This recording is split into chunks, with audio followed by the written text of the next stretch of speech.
మహిమ కలుగును గాక. ఆమేన్. పరిశుద్ధ గ్రంథం నుండి వాక్య భాగాన్ని ధ్యానం చేసుకుందాం. అందరూ కూడా పరిశుద్ధ గ్రంథాలు తెరవండి. హెబ్రీ పత్రిక 10వ అధ్యాయము 24-25 వచనాలు చదువుకుందాం.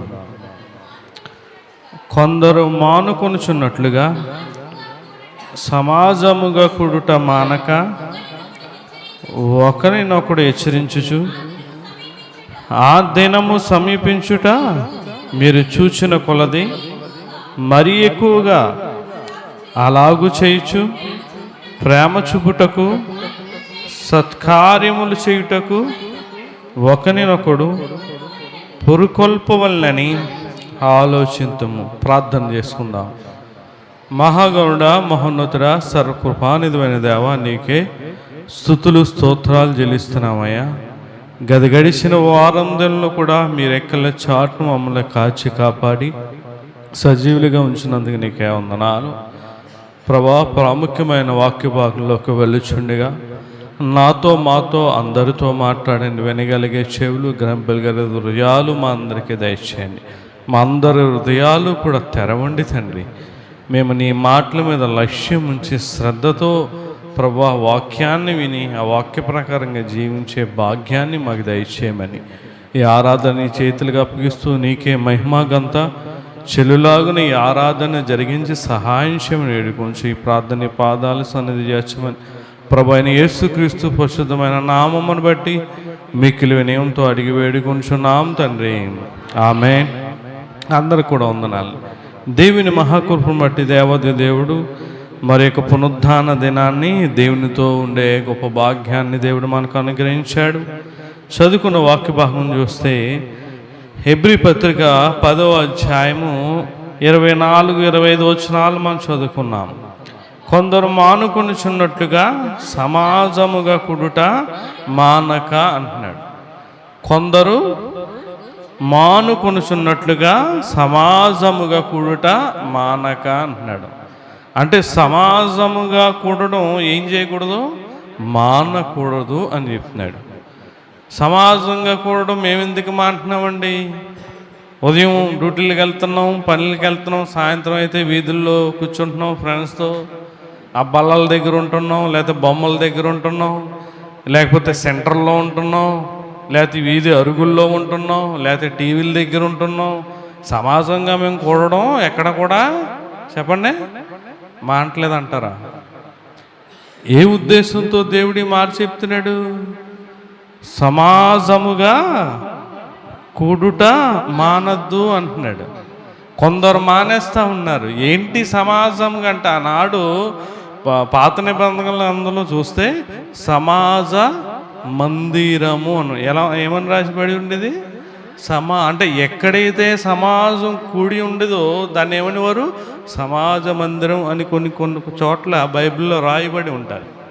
దాని అర్థం ఏంటంటే ఎప్పుడు ప్రార్థనలున్నా, ఎప్పుడు కూడికలున్నా, ఎప్పుడు ఆరాధనలున్నా, ఎప్పుడు ఎటువంటి దేవునికి సంబంధించి ఉన్నా నువ్వేం చేయకూడదు, మానకూడదు. కొందరు మానేస్తున్నారు.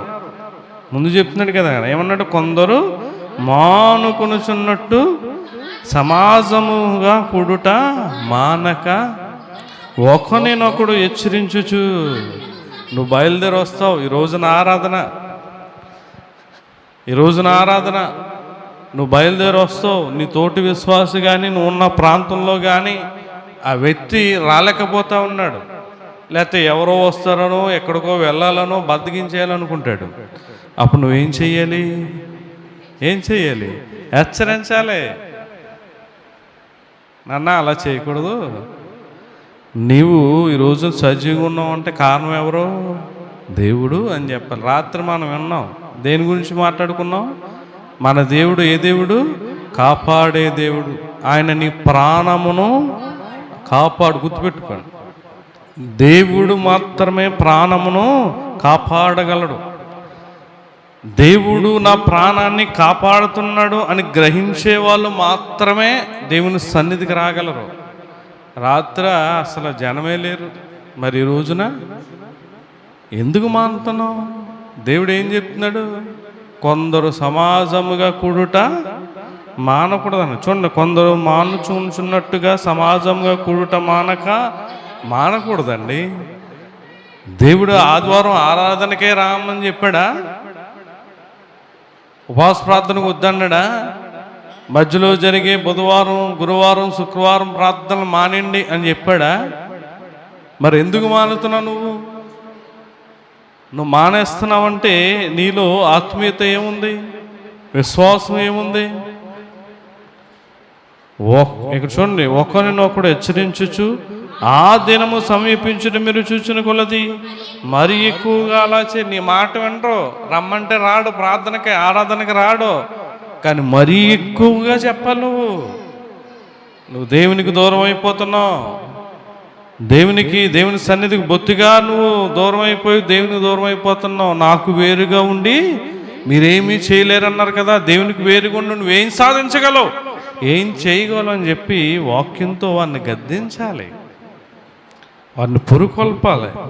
కింద అంటాడు, ప్రేమ చూపుటకు సత్కార్యములు చేయటకు ఒకరినొకడు పురుకొల్పవలెను అంటున్నాడు. పురుకొల్పాలండి. ప్రార్థనకి వెళ్ళాలి, ప్రార్థన చేసుకోవాలి, పరిచర్య చేసుకోవాలి. ఇటువంటి అన్నిటిలో ఏది కూడా నువ్వు మానకూడదు. దేవుని విషయంలో మానకుండా ఏం చేస్తున్నావు? ఒక విషయాన్ని ఆలోచన చేసుకో.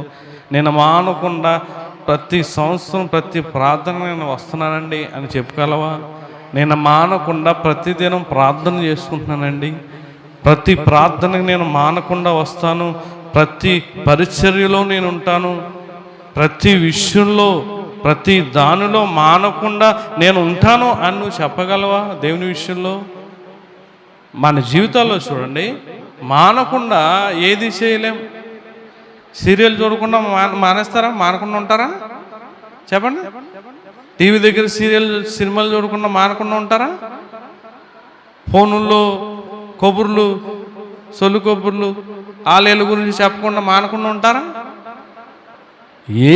మనం దేవుని విషయాల్లో వచ్చినప్పటికీ అన్నీ మానేస్తాం. కానీ దేవుడు మనల్ని ఏం చేయాలి? ఆశీర్వదించేయాలి, దీవించేయాలి.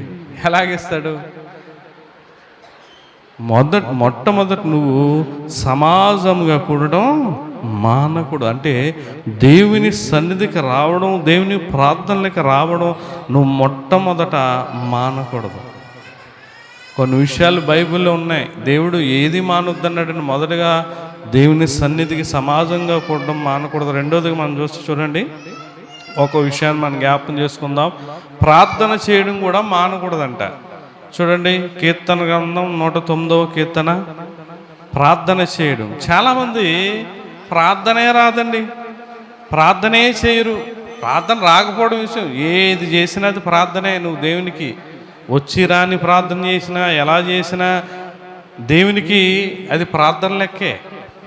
నువ్వు ప్రార్థన చేసే వ్యక్తిగా ఉండాలి, ప్రార్థన చేసుకునే వ్యక్తిగా ఉండాలి, కొంతమందిని ప్రార్థనలో నడిపించే వ్యక్తిగా ఉండాలి. చూడండి, 109వ కీర్తన 4వ వచనం మనం చదివితే చూడండి, దావీదు చెప్తా ఉన్నాడు, నేను చూపిన ప్రేమకు ప్రతిగా వారు నా మీద పగపట్టి ఉన్నారు, అయితే నేను మానక ప్రార్థన చేయుచున్నాను. దేవునికి మహిమ కలుగును గాక. ఆమేన్. ఏం చేస్తూ ఉండాలంట మానకుండా? దావీదంట చలకి చెప్తూ ఉన్నాడు, ఎదుటివారిని తన శత్రువుల్ని ప్రేమించే కొలది కూడా అతని మీద ఏం పట్టారంట? పగబట్టేవారంట. అయినా సరే దావీదు మన మీద ఒకవేళ మన మీద ఎవరన్నా పగబట్టారనుకో, ఎవరన్నా ద్వేషం కలిగి ఉన్నారనుకో, మనం ఏం చేస్తాం? ఏం చేస్తాం?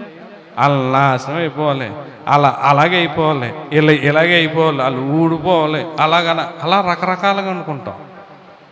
కానీ ఆలోచన చేయండి, దావీదు మీద పగ పెట్టుకునే కొలది కూడా అతడు వారి కోసం ఏం చేస్తున్నాడు? ప్రార్థన చేస్తున్నాడు.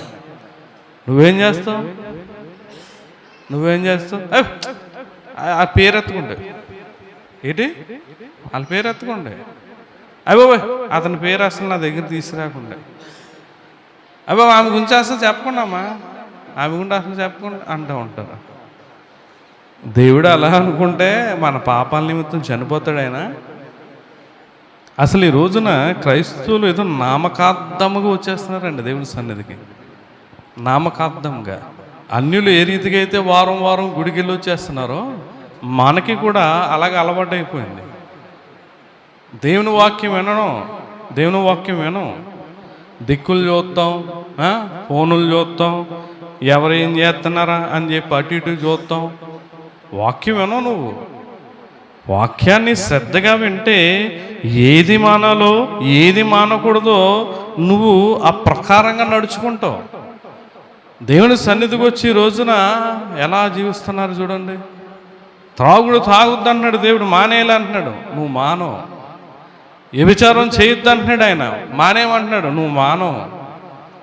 దొంగతనం చేయొద్దు అంటున్నాడు, నువ్వు చేస్తావు. అన్యాయాలు చేయొద్దంటే నువ్వు చేస్తావు. అక్రమాలు చేయొద్దంటే నువ్వు చేస్తావు.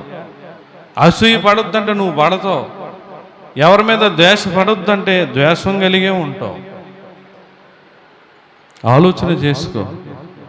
ప్రార్థన అంటున్నాడు ఆయన. అయితే నేను మానక ప్రార్థన చేయుచున్నాను అంటున్నాడు. ఇక్కడ ఇశ్రాయేలీయులు కూడా చూడండి, సమూయేలు దగ్గరికి వెళ్ళారు. ప్రవక్త అయిన సమూయేలు దగ్గరికి వెళ్ళి వాళ్ళు ఏం కోరుకుంటున్నారో తెలుసా?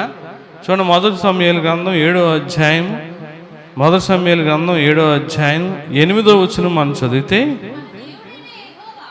మన దేవుడైన యెహోవా ఫిలిష్తీయుల చేతిలో నుండి మనలను రక్షించినట్లుగా మా కొరకు ఆయనను ప్రార్థన చేయుట మానవద్దని సమూయేలు వద్ద మనవి చేసిరి. దేవునికి మహిమ కలుగునుగాక. మనం దైవజనుల దగ్గర కోరుకోవలసింది ఏంటమ్మా చెప్పండి?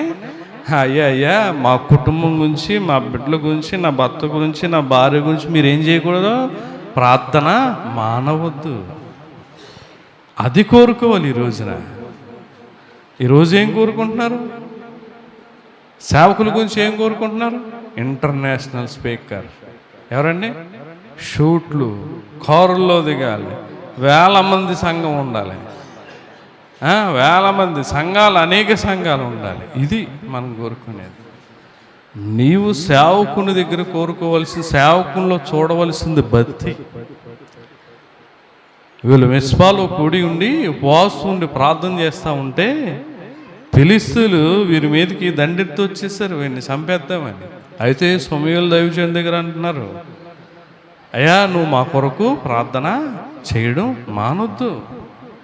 నువ్వు ప్రార్థన చేస్తూ ఉంటే మాకేమొస్తుంది? విజయాన్ని దేవుడు మాకు దయచేస్తాడంట. ఈ రోజున సేవకుని దగ్గర ఇవి కోరుకోలేండి. నేను చాలా చోట్లకు వెళ్తూ ఉంటాను, చాలా చోట్ల తిరుగుతూ ఉంటాను. కొన్ని సంఘటనలు చూస్తూ ఉంటే ఆశ్చర్యం వేస్తూ ఉంటుంది. కొంతమందికి అందులో దేవుని సన్నిధికి రావడానికి, దేవుని సన్నిధికి వస్తున్నారని నెలకి డబ్బులు ఇవ్వడం, లేకపోతే బియ్యం ఇవ్వడం, సేవకుడు దేవుని సన్నిధికి వస్తున్నారని చెప్పి, లేకపోతే వేయో పంచిపెట్టడం, లేకపోతే నెలకి భోజనాలు పెట్టడం, ఇట్లా చేస్తూ ఉన్నారు. అంటే వీరు దేని కొరకు వస్తున్నారు దేవుని సన్నిధికి? దేనికోసం వస్తున్నారమ్మా? ఎవరి కోసం రావాలి మనం దేవుని సన్నిధికి? దేవుని కోసం, దేవుని వాక్యం కోసమే రావాలి నువ్వు. అలాగొచ్చినప్పుడు నువ్వు సేవకుని దగ్గర ఏం కోరుకుంటావంటే ప్రార్థన కోరుకుంటావు. అనేకమైన దైవజనులు ఉన్నా ఆ శూనేమి గనురాలేని స్త్రీ దైవజనుల్లో ఏం కోరుకుంది? భక్తి. ఈయన ప్రార్థన నాకు, నా కుటుంబానికి కావాలనుకుంది. ఈయన నా ఇంటిలో ఉండాలి, ఈయన ప్రార్థన నాకు కావాలనుకుంది. అందుకే బతుములాని మరీ ఆయన్ని తెచ్చుకుని ఎక్కడ పెట్టుకుంది? ఇంట్లో పెట్టుకుంది. ఆలోచన చేయండి. నువ్వేది మానేస్తున్నావో, ఏది మానకుండా చేస్తున్నావో. ప్రార్థన చేయుట మానవద్దునని సమూయేలు దగ్గర వేడుకుంటూ ఉన్నారు. అలాగే 10 దినములు దానియేలు గ్రంథంలో మనం చూస్తే రాజు ఒక శాసనాన్ని రాయిస్తాడు. ఏంటి? 30 దినములు ఏ దేవునికి ఎవరు కూడా ప్రార్థన చేయకూడదు, ఒకవేళ ప్రార్థన చేస్తే వారిని సింహాల గృహలో వేసేస్తారు అని చెప్పినప్పుడు ఇక్కడ దానియేలు భయపడి ప్రార్థన మానలేదండి, ప్రార్థన మానలేదు. చూడండి, దానియేలు గ్రంథం 6వ అధ్యాయం 10వ వచనం మనం చదివితే, ఆ దేశంలో, ఆ బబులోను దేశంలో ప్రతి ఒక్కరూ ప్రార్థన మానేశారు, దానియేలు ఒక్కడు తప్ప. చూడండి, ఇట్టి శాసనము సంతకము చేయబడిన దానియేలు తెలుసుకున్నాను. అతడు తన ఇంటికి వెళ్ళి యథాప్రకారము అనుదినం ముమ్మార్లు మోకాళ్ళుని తన ఇంటి గది కిటికీలు యెరూషలేము తట్టునకు తెరవబడి ఉండగా తన దేవునికి ప్రార్థన చేయొచ్చు, ఆయన స్తుతించుచు వచ్చెను. దేవునికి మహిమ కలుగును గాక. ఆమేన్. ప్రార్థన చేస్తే 30 దినములు సింహాల గృహలో పడవేస్తారని తెలిసినా ఏం మానలేదు అతను. కరోనాలో లాక్డౌన్ పెట్టి 3 నెలలు లాక్డౌన్ పెట్టి మందిరాలు మూసేశారు. ప్రార్థనలు చేయకూడదు, ప్రార్థనలు జరగకూడదు, ప్రార్థనకి వెళ్ళకూడదని గవర్నమెంట్ ఒక రూల్ ఏర్పాటు చేసింది. అందరూ కూడా ఏం చేశారు చెప్పండి అమ్మా? మానేసాం. కానీ మేము మానలేదండి. యథావిధిగా ఉదయం 8ంటికి వచ్చి పాటలు పాడేవారు. సేమ్ నేను అక్కడ కూర్చునేవారు, అమ్మగారు ఇక్కడ కూర్చునేవారు. వాక్యం ఇంతమంది ఉంటే ఎలా చెప్పారో మా ఇద్దరికి కూడా అంతేసేపు చెప్పారు. అదే రికార్డింగ్ చేసి ఆ టైంలో మరి యూట్యూబ్లో పెట్టడం జరిగింది. ఏది మానలే. కానుకలు పెట్టినప్పుడు పాట పాడడం, వాక్యానికి ముందు ప్రార్థన చేసాం. అమ్మగారు మేము యథాప్రకారంగా ఆరాధన జరిగిందండి. మేము మానలేదు.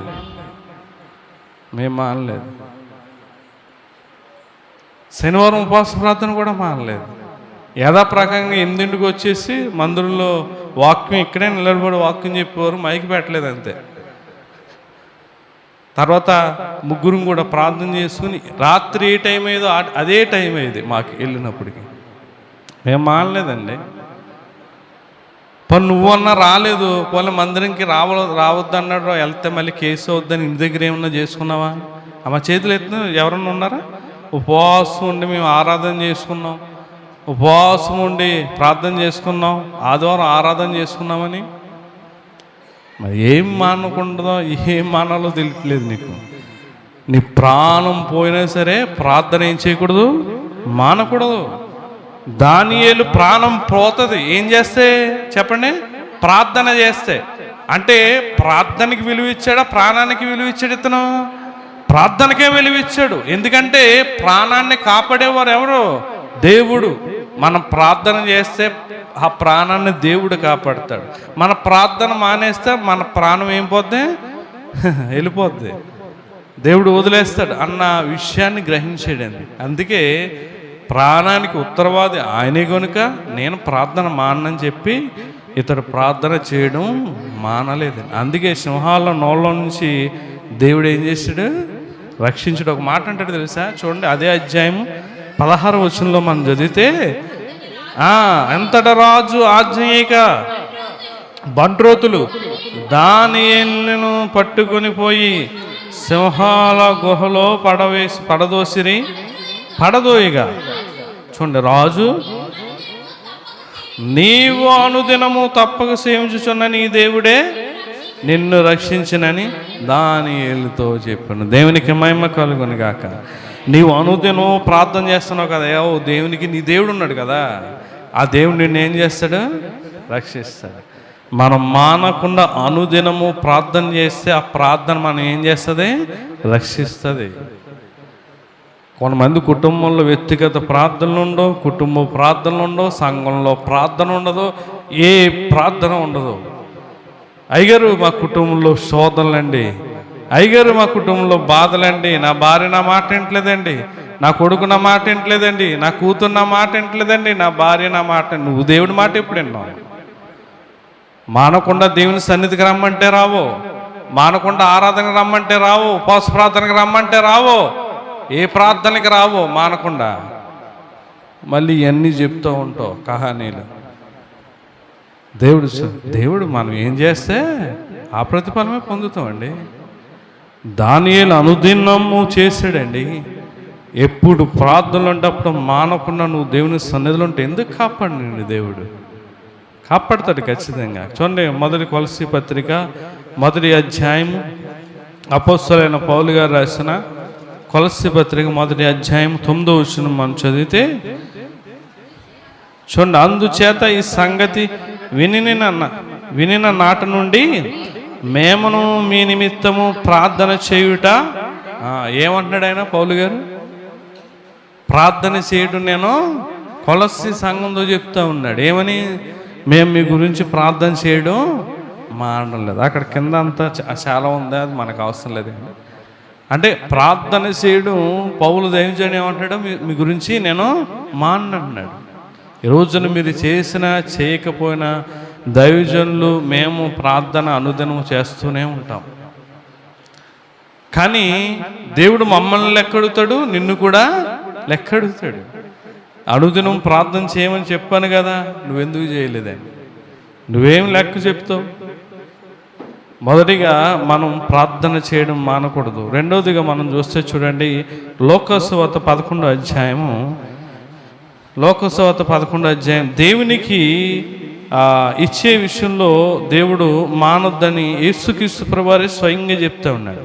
ఇక్కడ వీరు ఏం చేసేవారంటే, పరిసయ్యులు శాస్త్రులు దశమ భాగం అవి ఇచ్చేసేవారు, అన్నీ ఇచ్చేసేవారు, కానీ కొన్నిటిని వారు మానేసేవారంట. చూడండి, 11వ అధ్యాయం 42వ వచనం మనం చదివితే, అయ్యో పరిసయ్యులారా, మీరు పుదీనా సదాప మొదలైన ప్రతి కూరను 10వ వంతు చెల్లించున్నారే కానీ, చూడండి 10వ వంతు కృతజ్ఞత కానుకలు అన్నీ ఇస్తున్నారంట, కానీ అందులో దాంతోపాటు వాక్యం ఉన్నది. న్యాయమును దేవుని ప్రేమను విడిచిపెట్టుచున్నారు, వాటిని మానక. ఏటిని మానక చెప్పండి, ఏంటి మానకూడదు? పరిసయ్యులు ఏం చేస్తున్నారు? దశమ భాగం ఇస్తున్నారు, కానీ ఏం చేయట్లేదు? న్యాయమును దేవుని ప్రేమను విడిచిపెట్టేశారు, మానేశారు. అంటే ఇక్కడ యేసుక్రీస్తు ప్రభువు ఏం చేస్తున్నారంటే, నువ్వు దశమ భాగం ఇవ్వాలి, అలాగే న్యాయమును దేవుని అంటే వాక్యాన్ని కూడా నువ్వేం చేయాలి? నెరవేర్చాలి అన్న. అంతేకంటున్నాడు, వాటిని మానక వీటిని కూడా చెయ్యండి అంటున్నాడు. అదే మత్తయి సువార్త చూడండి, 23వ అధ్యాయం 23వ వచనంలో కూడా చెప్తాడు యేసుక్రీస్తు ప్రభువు. చూడండి, అయ్యో వేషధారులైన శాస్త్రులారా, పరిసయ్యులారా, మీరు పుదీనాలోను సోపులోను జీలకర్రలోను 10వ వంతు చెల్లించి. చూడండి, అప్పుడు పరిసయ్యులు ఎందులో తీశారంట? 10వ వంతు. అమ్మా, పుదీనా అంట, సోపులోను జీలకర్రలోను 10వ వంతు చెల్లించుచున్నారే. అమ్మ, నేను అడుగుతాను, జీలకర్రలో సోపులో ఇవన్నీ తీస్తున్నారు మీరు, మరి మీకన్నా ఎవరు బెటరు? పరిసయ్యులే బెటరు. అలా సోపులో తీసేస్తున్నారంట, పుదీనాలో తీసేస్తున్నారు, కొత్తిమీరలో తీసేస్తున్నారు, గోంగూరలో తీసేస్తున్నారంట, కూరగాయల్లో తీసేస్తున్నారంట, అన్నీ తీసేస్తున్నారంట. చాలామంది బియ్యం కూడా తీసుకురావట్లే దేవుని సన్నిధికి. దేవునికి నువ్వేం చేయట్లే, మానేస్తున్నావు. నీకు నామోసు వచ్చేస్తుంది. అలా బైబిల్ పట్టుకుని రావడానికే చాలామంది నామోసు వచ్చేస్తుందండి. అందుకే ఎందులో చూసుకుంటున్నారు? Cell phone. సిగ్గావట్లేదా? దేవుడు పరిశుద్ధమైన గ్రంథాన్ని ఇచ్చాడు కదా మనకి.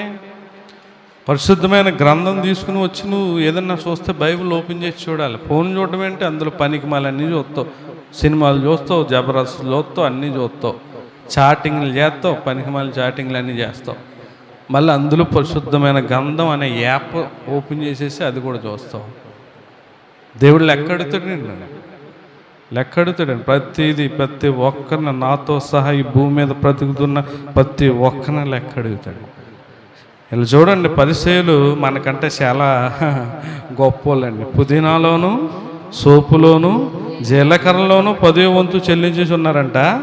ధర్మశాస్త్రంలో ప్రధానమైన విషయంలో అనగా న్యాయమును కనికరమును విశ్వాసమును విడిచిపెడితే వాటిని మానక. వేటిని మానక? న్యాయమును కనికరమును విశ్వాసం. ఆనాడు పరిసయ్యులు గొప్పకి చేసేసేవారు. దేవుని వాక్యం ఏముందలే, మన దేవునికి ఇస్తే అందులో ఉన్న పాదిరి గారు మన గురించి ఎలా చెప్తారని చెప్పి ఈ చేసేవారు కానీ దేవుని వాక్యాన్ని నెరవేర్చేవారు కాదు. చాలామంది ఈనాడు దశంభాగాలు ఇచ్చేస్తూ ఉంటారు, కృతజ్ఞత కానుకలు అర్పణలు ఇచ్చేస్తూ ఉంటారు, కానీ వాక్యాన్ని ఏం చేయరు, నెరవేర్చరు. అదే చెప్తున్నాడు ఆయన, నువ్వు ఇది నెరవేర్చాలి, అది చెయ్యాలి, అది చెయ్యాలి, ఇది చెయ్యాలని. అందుకే వాటిని మానక వీటిని చెయ్యాలి. ఇప్పుడు చెప్పండి, ఏం మానకూడదు మనం? దేవుని వాక్యాన్ని చేయడం మానకూడదు. అదే రెండో తర్వాత ఏంటి, దశమ భాగం కూడా ఏం చేయకూడదు, మానకూడదు. నీకు ఆశీర్వాదం అనేది అప్పుడే వస్తుంది, అప్పుడే మొదలవుద్ది. దైవజనులు టేకి వెళ్ళిన నాటి నుండి కూడా దశమ భాగం తీయడం మొదలుపెట్టారు ఆయన. అప్పుడు తీయడం మొదలుపెట్టిన దేవుడు ఇప్పుడు హెచ్చించడం మొదలుపెట్టాడు. నువ్వు తీయగానే ఆశీర్వాదం వచ్చేదు. దేవుడు చూస్తాడు నువ్వు ఎన్ని దినములు నువ్వు చేయగలవు, ఎన్ని రోజులు నువ్వు అసలు ఓర్పుతో సహనంతో ఉండగలవు అన్న ఉద్దేశంతో నువ్వు మానేస్తున్నావు. నువ్వు మానేస్తే నీలో కూడా దీవులు ఆగిపోతాయి. మలాకీలు ఏమన్నాడు, 3వ అధ్యాయం 10వ వచనంలో విస్తారమైన దీవులు అన్నాడు. దీవుళ్ళు నా మందిరము ఆహారమందునట్లు 10వ భాగమంతయు నా మందిరము నిధిలోనికి తీసుకురండి. దీన్ని చేసి మీరు నన్ను శోధించినడలా నేను ఆకాశపు వాక్యములు విప్పి పట్టజాలనంత విస్తారమైన దీవెనలను మీకు కుమ్మరించేదను. దేవునికి మహిమ కలుగునగాక. పట్టజాలనంత విస్తారమైనది అంటే ఇంక నీకు పెట్టుకుంటే ఏముండదు, ప్లేస్ ఉండదు. పట్టజాలనంత బీరువా నిండా చీరలో నిండిపోయి అనుకో, ఏం పట్టు ఇంకా అందులో చీరలు పట్టు. అప్పుడు ఇంకోటి ఏం కొనుక్కోవాలి చెప్పండి, ఇంకో బీరువా కొనుక్కోవాలి. అలాగే కదా పేతురు శిష్యులు వల వేసినప్పుడు విస్తారమైన చేపలు పడినప్పుడు ఆ వల ఏమవుతుందంట, పగిలిపోతూ ఉందంట. అప్పుడు వేరే వాళ్ళని సహాయం కోరారు. అలాగా పోనీ డబ్బులు ఎక్కువైపోతున్నాయని వేరే వాళ్ళకి ఇస్తావు నువ్వు, అసలు ఇంకో బీరువా కొనేసి అందులో చీరలో సర్దేస్తావు. ఎంత వచ్చినా మనకి ఏంటంటే రాని నోట్లోకైనా, జోబులోకైనా, బీరువులోకైనా, ఇందులోకైనా ఇవ్వని ఇద్దాం అనో.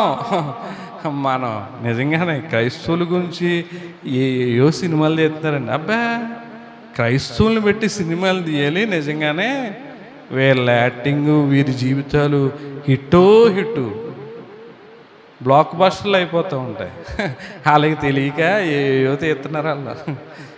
అసలైందా అంత ఇక్కడే ఉంది. పిల్లలు ఆలోచన చేయండి.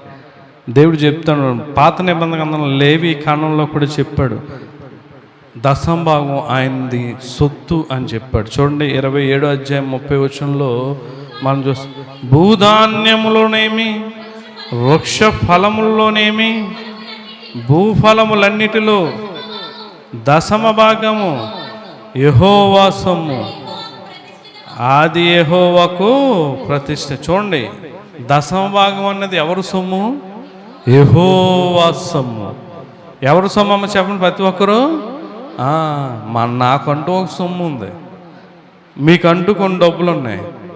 అలాగే దేవునిదంటూ ఒక సొమ్ము ఉందంట, దేవునికంటూ ఒక ధనం ఉందంట. అదేంటి? దశమ భాగం. మనం ఎవరి దగ్గర అప్పు తీసుకుంటే ఆ అప్పు మనదవుతుందా వాళ్ళదవుతుందా? డబ్బులు చెప్పండి, ఎవరిదవుతుంది? నేను ఎవరి దగ్గర అప్పు తీసుకున్న అప్పు నాదైపోద్దా? అవ్వదు, అవసరం తీస్తుంది. కానీ అది ఎవరిదే? నేను ఎవరి దగ్గర అయితే తీసుకున్నానో వాళ్ళదే నేను మరలా వాళ్ళకి ఏం చెయ్యాలి? ఇచ్చేయాలి. గుర్తుపెట్టుకో. మరి ఈ రోజున దేవుని సొమ్ము ఎన్ని దినాల నుంచి, ఎన్ని సంవత్సరాల నుంచి, ఎన్ని నెలల నుంచి నీ దగ్గర దాచుకుంటున్నావు. అది అన్యాయం కాదా? ఒకళ్ళ దగ్గర మనం ఒక అప్పు తీసుకుని అది ఇవ్వకపోతేనే చాలా నష్టపోతామే. మరి అటువంటిది దేవుని సొమ్ము, దేవుని ఇవ్వకుండా నువ్వు ఖర్చు పెట్టుకుని తినేస్తుంటే, నువ్వు దాచేసుకుంటుంటే అది నీకు ఆరోగ్యమా? నీ కుటుంబానికి అది ఆశీర్వాదమా? అది నీకు దీవెన? నీ బిడ్డలు దేవుడు హెచ్చించేలా, నీ బిడ్డలు దీవించేలా, నీ కుటుంబాన్ని ఆశీర్వదించేలా లేదే. దేవుని సొమ్ము నువ్వు దేవుని దగ్గర పెట్టుకుని ప్రియులారా ఆలోచన చేయండి. ఇక్కడ చెప్తున్నాడు ఆయన, దశమ భాగము యెహోవా సొమ్ము, అది యెహోవాకు ప్రతిష్ఠితమగును అంటున్నాడు. మీరు అనుకోవచ్చు అంతమానం ఈ దశమ భాగాల గురించి ఏంటండి వాటిని, దీవెన అనేది ఇక్కడే మొదలవుతుందండి. టేకే గారు అదే చెప్పారు, మీరు చెయ్యండి, మీ బిడ్డలు చెప్పండి, వాళ్ళు కూడా చేయమనండి. మీరు చేసిన మొదలు మిమ్మల్ని ఎప్పుడు ఎంచాలో ఆయనకి తెలుసు. అలాగే నీ బిడ్డలను కూడా చేయమనండి, వాళ్ళని కూడా దేవుడు ఎప్పుడు ఇచ్చిస్తాడో వాళ్ళు చూస్తారని చెప్పాడు. వాళ్ళు చేశారు, మాకు చెప్పారు, మేము చేస్తున్నాం. అందులో అయ్యగారు చెప్పారు, చేశారు కనుక మా తల్లిదండ్రులు చూసాం, అందులో మేము చేస్తున్నాం. అలాగే మొన్నసారి ఏంజలు డోక్రా 2 లక్షలు వచ్చింది, రాగానే అందులో 20,000 దశమ భాగం ఇచ్చేసింది తీసి. నేను ఏమన్నా అనలా, తనకు తనమే తీసేసి మరి ఇచ్చి ప్రార్థన చేయించుకుంది. మనం ఏం చెప్పవసరం లేదండి, నీకు ఎంత వివరిస్తున్నా సరే నీకేమీ అర్థం కావట్లేదు. వాక్యోపదేశం పొందువాడు ఏమన్నాడైనా గలతీ 6:6లో వాక్యోపదేశం పొందువాడు ఉపదేశించు వానికి మంచి పదార్థములన్నిటిలో భాగమియ్యవలెను. మంచి పదార్థములన్నిటిలో భాగం ఇవ్వాలండి, భాగం ఇవ్వాలి. పిల్లలు ఒకసారి ఆలోచన చేయండి. నేను ఆలోచిస్తూ ఉంటాను, మీరు ఎలాగ అంటున్నాను ఏం బాధపడకుండా. పాలనలో మేము వెళ్తూ ఉంటే సీజనల్గా అక్కడ ఎవరికన్నా ఏదన్నా చెట్లున్నా ఏమన్నా మొట్టమొదటి కోసేసి జాంకాయలు కానీ మామిడికాయలు కానీ ఎవరన్నా అక్కడ పంపించేస్తూ ఉంటారు. బొబ్బాయికాయలు కానీ లేదా సీలోకి వెళ్ళినా వాళ్ళ ఇంటి దగ్గర ఏది ఉన్నా కొబ్బరికాయలు ఉన్నా ఏమున్నా వాళ్ళకి పంపించేస్తూ ఉంటారు. నేను ఈ సమ్మర్ చూస్తానండి, ఎవరన్నా మామిడికాయలు తీసుకొస్తారేమోనని.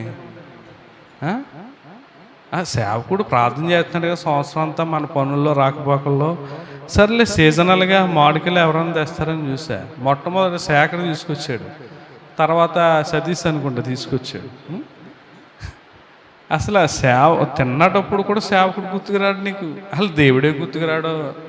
మామిడికాయ తిన్నటప్పుడు ప్రార్థన చేసుకుని ఎప్పుడన్నా తిన్నావా?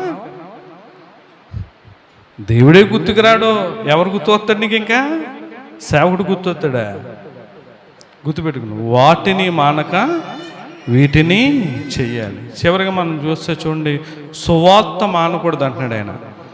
సువార్త అపొస్తలుల కార్యాలు 5వ అధ్యాయము, సువార్త అపొస్తలుల కార్యాలు 5వ అధ్యాయము 42వ వచనం మనం చదివితే చూడండి, ప్రతిదినము దేవాలయములోను ఇంటింటను మానక బోధించుచు యేసే క్రీస్తుని ప్రకటించుచుండిరి. దేవునికి మహిమ కలుగును గాక.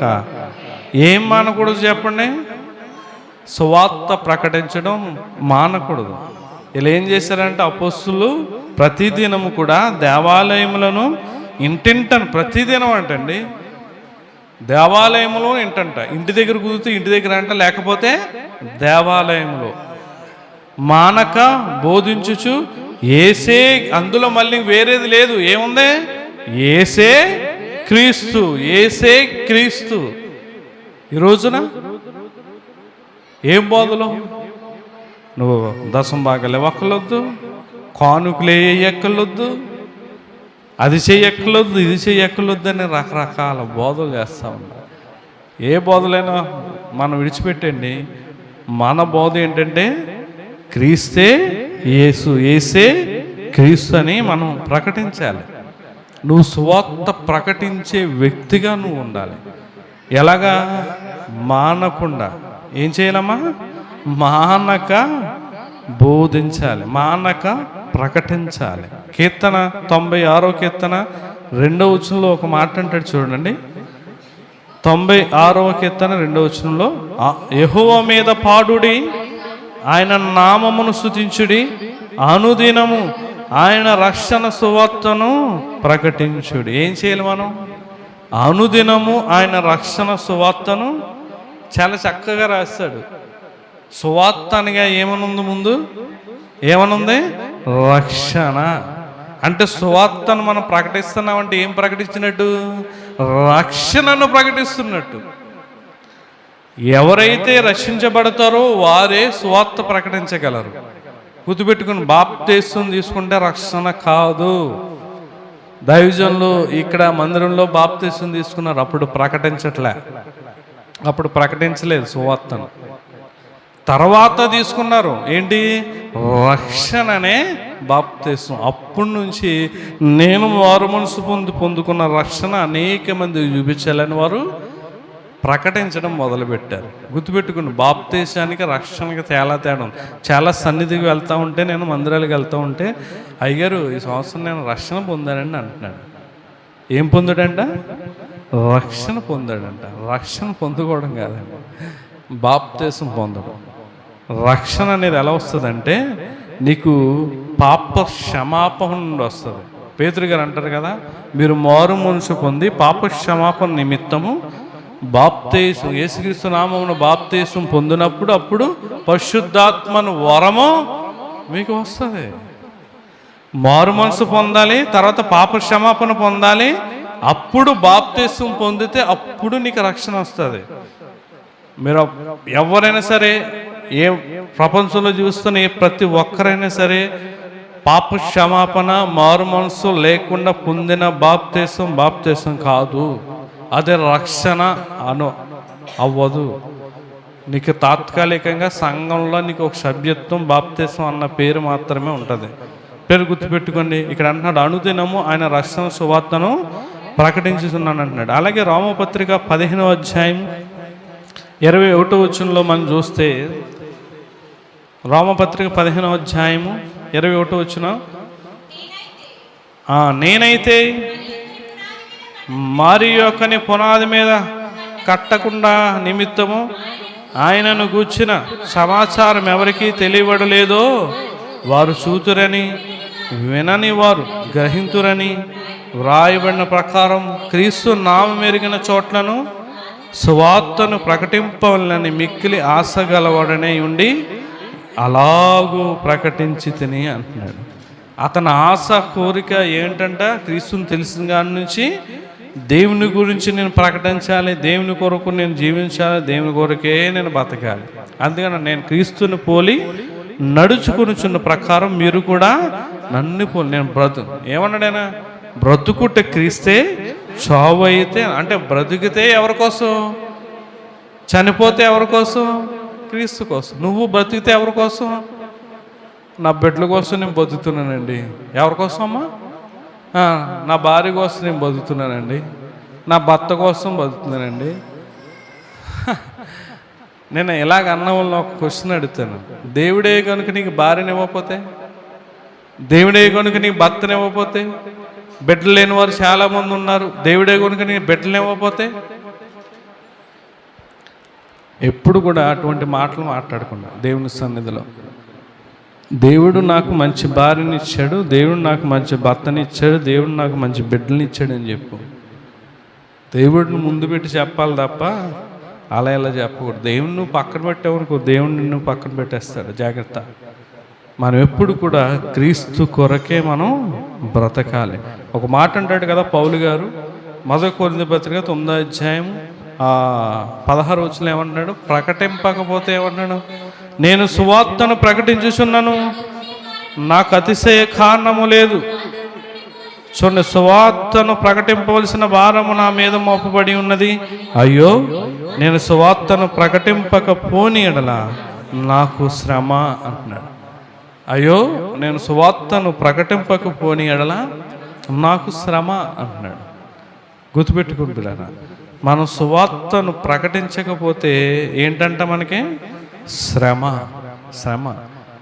సువార్త అనేది శక్తి అంటున్నాడు. చూడండి, రోమపత్రిక 1వ అధ్యాయం దేవుని శక్తితో పోల్చాడు పౌలు గారు. చూడండి, రోమపత్రిక 1వ అధ్యాయం 16వ వచనం మనం చదివితే, సువార్తను గూర్చి నేను సిగ్గుపడి వాడను కాను. ఏలయనగా నమ్ము ప్రతివానికి, మొదట యూదునికి గ్రీసు దేశస్థునికి కూడా. చూడండి, సువార్తని ఏమంటున్నాడు? రక్షణ కలుగు చేయుటకు అది దేవుని శక్తి అయి ఉన్నది. దేవునికి మహిమ కలుగునుగాక. ఆమేన్. ఇక్కడ అంటున్నాడు, సువార్త ఎవరికైనా సరే ప్రతివానికి ఏం కలుగజేస్తుంది? రక్షణ కలుగజేస్తుంది. సువార్త దేంతో పోల్చాడు? దేవుని శక్తితో పోల్చాడు. గుర్తుపెట్టుకో. అంటే నువ్వు సువార్తను ప్రకటిస్తున్నావంటే నీకు తోడేముంది? దేవుని శక్తి తోడుగా ఉంది. దేవుని శక్తి తోడుగా ఉందండి. అంటే దీన్ని బట్టి అర్థం ఏంటి? నీకు దేవుని శక్తి, దేవుడు తోడుగా ఉండాలంటే మనం ఏం మొదలు పెట్టాలి? మానకుండా దేవుని సువార్తను ప్రకటించడం మొదలు పెట్టాలి. మన అలా మొదలు పెట్టాము అసలు? చెప్పండి అమ్మా, నేను సువార్తను ప్రకటిస్తున్నాను మొదలుపెట్టానని. నువ్వు ప్రకటించే అవకాశాన్ని కూడా నువ్వు కలగజేయడం లేదు. పిల్లలు అస్సలు పరిస్థితులు ఏమీ బాలే, నీకేమీ తెలియట్లేదు. అవగానే వెళ్ళామా, కూర తెచ్చుకున్నామా, తిన్నామా, ఏదో టీవీలో ఏదో చూసామా, పడుకున్నామా, మళ్ళీ సాయంత్రం తిన్నామా, మళ్ళీ పొద్దున పనులు పోయామా అనుకుంటున్నాం. పరిస్థితులు ఏమీ బాలేదు. చాలా యుద్ధాలు జరుగుతూ ఉన్నాయి. పరిస్థితులు అసలు బాలేదు. 3వ ప్రపంచ యుద్ధం రాబోతున్నట్టుగా అంచనాలు ఉంటా ఉన్నాయి. యుద్ధం అవలే, ఇరాన్ యుద్ధం ఇంకా అసలు బాలేదు. నీకు ఎలా ఉందంటే, ఇలాగ ఉన్నాను, దేవుడు పిలుచుకుంటే వెళ్ళిపోతాను. దేవుడు నిన్నెక్కడ పిలుతాడమ్మా? చాలామంది చెప్పేది ఏంటంటే, అంత అయిపోయింది, చక్క పెట్టేసానండి దేవుని పిలుపు కోసం.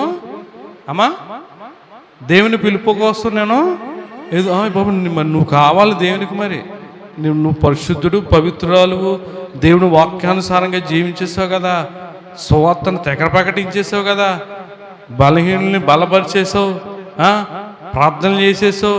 అసలు నువ్వు చెయ్యిందంటూ ఏది లేదు. అందుకని నేను తీసుకెళ్ళి ఎక్కడ పెట్టుకుంటాడు? ఆయన పక్కనే పెట్టుకుంటాడు, కుడిపార్శ్వంలో.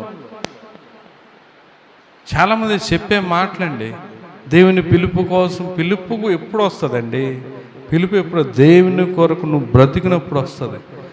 దేవుని కొరకు నువ్వు జీవిస్తే ఆయన నా యొద్ద నివసించినట్లు దేశములో నమ్మకస్తులైన వారిని, దేవుని కొరకు బ్రతికే వారి కోసం ఆయన చూస్తాడు, ఎదురు చూస్తాడు. నువ్వు మానకుండా సమాజంగా కొట్టడం మానకూడదు, ప్రార్థన మానకూడదు, నువ్వు ప్రార్థన చేసుకోకూడదు కూడా మానకూడదు. అదే రీతిగా సువార్త ప్రకటించడం కానీ దేవునికి ఇవ్వడం కానీ మానకూడదు. ఏ మానేయాలి చెప్పండి? ఏం మానేయాలి చెప్పండి? చెప్పరా? సీరియల్స్ మానేయాలి, సినిమాలు మానేయాలి, ఆలయాల గురించి చెప్పుకోవడం మానేయాలి, అబద్ధాలు మానేయాలి, ఇవన్నీ కూడా మానేయాలి. ఏవి మానకూడదు? ఇవి మానకూడదు. నువ్వు ఈ మానేసావు అనుకో, నీ జీవితానికి నువ్వు చేసే బతికి ఇంకా అర్థం పరమార్థం ఉండదు. ఇవి మానకుండా, సమాజంగా కూడడం మానకుండా, ఎవరైనా రాకపోతే వాడిని పురుకొల్పండి అంతే తప్ప 4 పుల్లలు వేసేయకుండా నువ్వు రాలేదా ఈ వారం అంతా నీకోసమే చెప్పారు. మా ఫ్రెండ్ అని చెప్తున్నాడు, పోయిన ఆదివారం ఫోన్ చేసి, ఓ నెల నుంచి ఒక కుటుంబం రావట్లేదు, అయితే ఎవరు చెప్పారో తెలీదు, ఈ 4 వారాలు పాస్టర్ గారు నీ గురించి చెప్పాడు అన్నారంట. ఎవరి గురించి? నీకోసమే చెప్పారా? మీకోసమే చెప్పారు, మీ కుటుంబం కోసం చెప్పాడు అన్నాడంట. ఆడు మొత్తం కూడా మానేసి ఎక్కడికి పోతున్నాడు. అలా చేయొద్దు. ఏం చేయాలి? హెచ్చరించాలి, పురుకొల్పాలి, వారిని గద్దించి వారిని మరలా దేవుని సన్నిధికి నడిపించేవారుగా. అట్టి కృప మీ అందరికీ తోడైండును గాక. ఆమెను ప్రార్థన చేసుకుందాం. విన్న వర్తమానాన్ని బట్టి ప్రియులారా, ఒక నిమిషం దేవుణ్ణి అడగండి. మానకుండా నువ్వేం చేస్తున్నావమ్మా? ఉదయం లేవగానే మానకుండా ఫోన్తో ఉంటావు, ఉదయం లేవగానే మానకుండా ప్రతీదీ చేస్తావు, సీరియల్ చూస్తావు, సినిమాలు చూస్తావు, ఆలయాలకి ఫోన్లు చేయడం మానవు. ప్రతిరోజు కంటట్టే. ఎక్కడికన్నా వెళ్ళాలంటే ప్రతిరోజు ఆ వీధుల దగ్గర అక్కడ కూర్చోడానికి మానకుండా వెళ్తావు. దేవుని సన్నిధి మానుతున్నావా? దేవుని సన్నిధి మానకుండా వస్తున్నావా? బుధవారం ప్రార్థనకి రావు, గురువారం ప్రార్థనకి రావు, శుక్రవారం ప్రార్థనకి రావు, శనివారం ఉపవాస ప్రార్థనకు అసలు రావు. ఒక్క గడి అయినా మెలకుగా ఉండి ప్రార్థన చేసుకోకపోతే శోధనలు కాకుండా ఏమొస్తాయండి నీ కుటుంబంలో? మీరు శోధనలో ప్రవేశించుకున్నట్లు మెలకుగా ఉండమని చెప్పాడు కదా ఆయన. దానికి అర్థం ఏంటి? ప్రార్థన మానకూడదని. ఆదివారం మాత్రం వస్తున్నావు, మిగతా ప్రార్థనలకు నువ్వు కనబడట్లేదు. అది సమాజంగా కూడడం మానడం అవుద్ది కదా, అది మానేస్తున్నావు నువ్వు. ప్రార్థన మానకు, నీ కుటుంబ ప్రార్థన మానకు, వ్యక్తిగత ప్రార్థన మానకు, సంఘంలో చేసే సంఘ ప్రార్థన మానకు. దేవునికి ఇవ్వవలసినవి ఏమన్నా ఉంటే మానకు. పరిచర్యలు చేసేవారు కానీ వాక్యాన్ని నెరవేర్చేవారు కాదు. నువ్వేదో వాక్యాన్ని అరకొర చేసి ఇది చేయట్లేదేమో, దేవునికి ఇవ్వడం మానేస్తున్నావేమో, లేదా దేవునికి ఇచ్చి లేకపోతే వాక్యాన్ని నెరవేరుస్తలేదేమో. దేవునికి రెండూ కావాలి. నీకు ఏదో ఒకటి ఉంటే చాలు అనుకుంటున్నావు. లేదు లేదు, వాటిని మానక వీటిని కూడా దేవుడు చేయమన్నాడు. నువ్వు చేస్తేనే విస్తారమైన దీవెనలు నీ ఇంట్లో వచ్చి పడతాయి. ఆ యూట్యూబ్లో వాటిలో ఏయో చూడుకో, వాళ్ళు ఎలా చెప్పారు వీళ్ళు ఎలా చెప్పారని. సేవకుడిని చూడు, సేవకుడు చేశాడు, దీవించబడ్డాడు. మా సేవకుడిని దీవించిన దేవుడు మమ్మల్ని కూడా దీవిస్తానంటే మేము కూడా చేస్తామని చెప్పి వారికి మాదిరిగా మనం ముందుకు పోవాలి తప్ప వాళ్ళని చూసి నువ్వు పాడైపోకు. సువార్త మానకుండా నువ్వు ప్రకటించాలి. నీ ఇంట్లో శ్రమలు వస్తాయి, ఖచ్చితంగా వస్తాయి, గుర్తుపెట్టుకో. నీ భర్తన ద్వారా వస్తాయో, నీ భార్య ద్వారా వస్తాయో, నీ కుమార్తె ద్వారా వస్తాయో, నీ కుమారుని ద్వారా వస్తాయో నీకు తెలీదు వచ్చేదాకా. ఎందుకంటే నువ్వు సువార్తను ప్రకటించట్లే. అయ్యో నేను సువార్తను ప్రకటించకపోనేలో నాకు శ్రమ అన్నాడు ఆయన. నువ్వు ప్రకటింపకపోవడం వల్ల ఈ శ్రమలన్నీ నీ ఇంట్లోకి వచ్చి పడుతున్నాయి. నువ్వు ప్రకటిస్తే దేవుని శక్తి నీకు తోడుగా ఉంటుంది కదా. ప్రకటించే వారికి దేవునికి శక్తి అయి ఉన్నదంటున్నాడు ఆయన పౌలు గారు. దేవునికి శక్తి నీకు కావాలి. నువ్వు కలిగి ఉండాలంటే రక్షణ సువార్తను ప్రకటించడం మొదలుపెట్టు. దేవునికి ప్రార్థన చేసుకుందాం. మహాగొండ మహోన్నతుడ సర్వాధికారి సర్వకృపానిధివైన దేవా నీకు వందనాలు. ఈ ఉదయ కాలమందు లేఖనాల ద్వారా మేమేం మానాలో ఏం మానకూడదో మాతో లేఖనాల ద్వారా పూర్తిగా వివరించి మాట్లాడారు. ప్రభు ఎవరిని నొప్పించాలని బాధపరచాలని కాదు. వాక్యం ఎప్పుడు కూడా సత్యము కనుక బాధగా ఇబ్బందిగానే ఉంటుంది. అది మేము సరిచేసుకొని నీ సేవలో ఇంకా మానకుండా ప్రార్థనలో పాలు పంపులు పొంది అనేకులను సువార్తకు తగినట్టుగా ప్రభువా రక్షణ సువార్తను ప్రకటించే వారుగా మీరే నడిపించి మమ్మల్ని సహాయం చేసి నడిపించమని ఈ ప్రార్థన అంగీకరించమని ప్రభువా యేసుక్రీస్తు పరిశుద్ధమైన నామమును బట్టి మిక్కిలి వినయంతో అడిగి వేడుకొంచున్నాం తండ్రి. ఆమేన్. అందరూ కూడా వందనాలు.